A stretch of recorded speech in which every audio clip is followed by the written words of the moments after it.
Thank you, Mr. Speaker. I rise to present 4 petitions this morning. The first one I'd like to present relates to the proposed Enbridge project. The petitioners are from primarily the communities of Comox and Courtenay, British Columbia.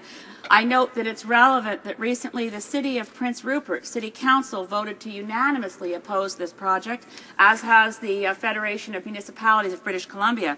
The petitioners in this instance ask that the government cease and desist from promoting the project and allow the hearing process to take place in a full, fair and transparent fashion without undue political pressure.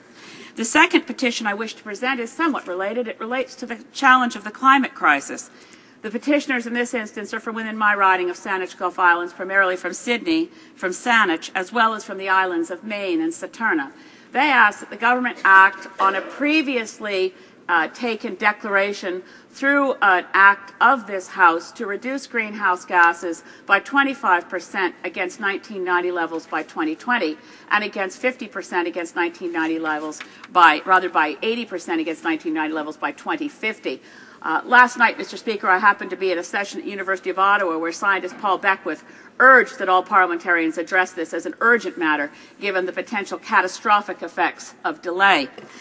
The third petition I rise to present is from residents in Ottawa and Toronto, relates to human rights infractions, related to the fact that Canada continues to use the security certificates that violate the rule of law, our charter rights, and indeed rules that have gone back to the time of Magna Carta, rules of habeas corpus, the right to know the case against you, and the opportunity to defend yourself in open court. We ask that these petitioners ask that security certificates be set aside and that anyone currently under a security certificate not be deported.